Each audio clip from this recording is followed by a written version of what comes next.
Right, here we are, Jeffery Hill, the Ravelly start. This is just under a mile long. It averages 9%. Max is 18%, which is the steepest climb I have found on the 100 Climbs app within the Forest of Bowland.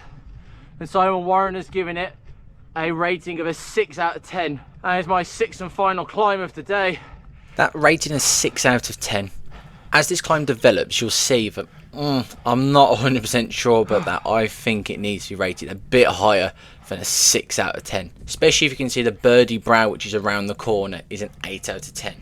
I'd argue that Jeffery Hill is more difficult. You'll see as we go along. It hasn't been too tough so far, but if you look in the distance, just past this house, you see a tree tunnel. And under there, that's where the hard work really starts kicking in. Under the trees, it averages 18% and maxes 19%. So your legs are really going to feel it. But just know, once you get out of the tree tunnels and you turn right, the gradient is going to ease off. So you won't be in the depths of the pain cave for that long. The legs have gone. This is now just survival riding. It's nice knowing pretty much after this though, pretty much 10 miles downhill to Preston. The other 5 climbs I'd done that day were Cater Moor, the Jubilee Tower, Trough of Bowland, Hall Hill and Birdie Brow. So my legs were absolutely toast here, and getting up Jeffery Hill was absolutely survival pedaling. Just one pedal stroke at a time, just get to the top. Doesn't matter how slow it is, just work out a way of getting there. Keep an eye on my heart rate on the left hand side. You'll see it slowly creeping up the longer this effort goes on. Just show how hard I am working. Yep, this is steep.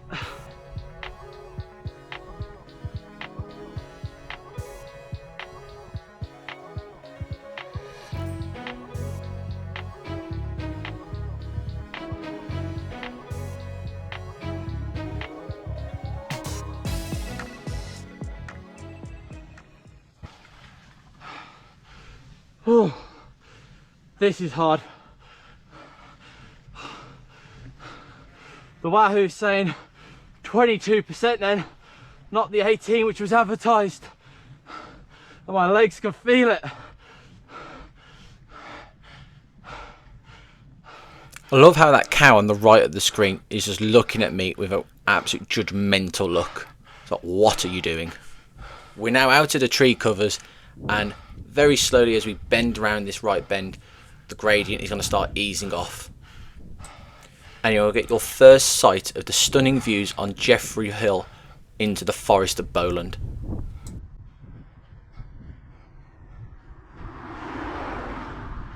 That is not a bad view though, look at that.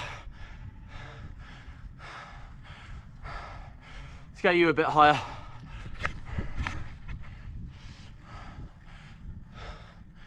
Yeah, that is not bad. This is a big tick for me. On climbs you hear, oh, it's got such amazing views, but the views are all behind you, so you either have to stop and get off the bike to enjoy the views. And I don't want that. I want a beautiful view to distract me from the pain which is going through my legs. Like what we've got here on Jeffery Hill.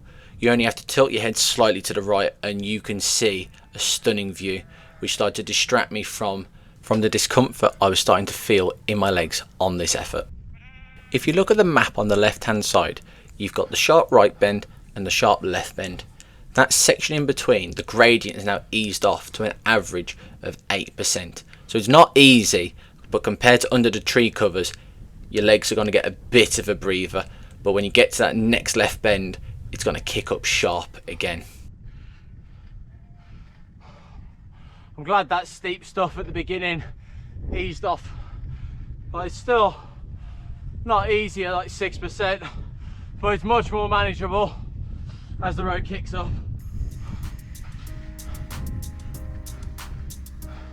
As I was saying, it's back into 10% now.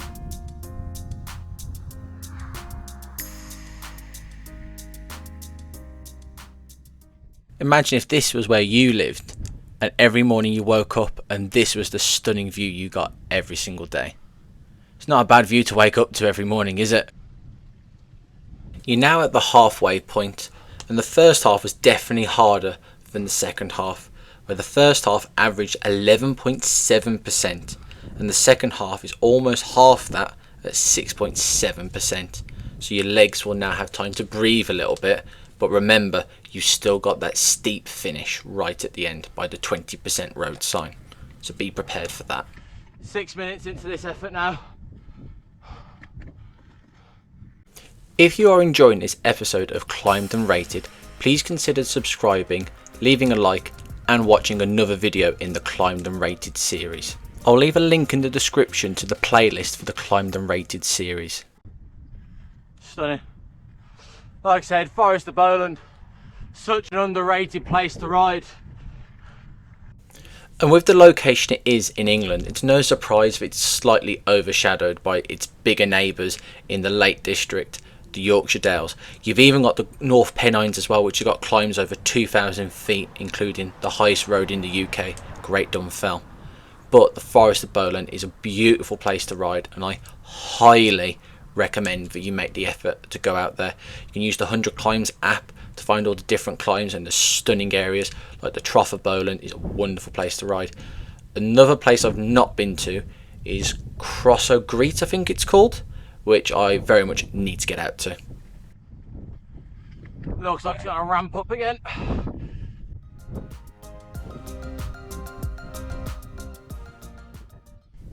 And here we are, we're at the final ramp before the easy finish. Now the triangle is the wrong way around, but it does say 20% behind there. And you just go around this bend. I had a Asda van coming behind me, so I couldn't weave on the road at all, so I had to take the full brunt of the 20% section here. But I've got the correct gearing, so there's no serious problems there.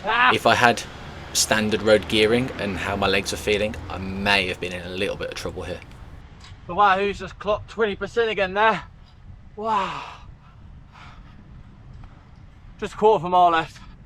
Now that bend's out the way, it's only a 4% average to the summit, and it's only about a 1/10 of a mile left, so you're virtually there. But as you get to the summit, you get a completely different view as the road is pointing in a different direction.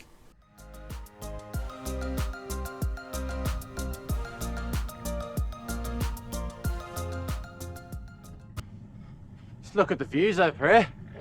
We're not carrying on that way. They're nice. Very, very nice. There we go. Job done. Oh. Oh. My legs are feeling it after that. Now we've climbed Jeffery Hill, now it's time to rate Jeffery Hill and see where it ranks on the Climbed and Rated league table. Jeffery Hill will sting your legs and you will know about it, but with the climb being short and having a fair few gentle periods, I can't give it a top score. 3.5 out of 5. The views are great and change as you progress through the climb. A big plus, you can enjoy the climbs whilst you are cycling along. 4 out of 5. Ride environment. The road surface is pretty good. The road width is wide enough so it's easy for cars to pass you comfortably. There's a bit of traffic, but nothing crazy. 4 out of 5. Satisfaction. A badge of honour amongst locals to say that you've climbed this one, and then a hidden gem to go and show non-locals. 3.5 out of 5. That gives Jeffery Hill a score of 15 out of 20 and moves into mid-table in 8th position out of 13 climbs. Fleet Moss is still top of the table with 18 points. Let me know in the comments which climbs you'd like me to cover in the Climbed and Rated series next. The next climb I'm going to start editing is Winnats Pass from Buttermere side. Thank you for watching Climbed and Rated, and I'll see you next time up another climb on 2 wheels.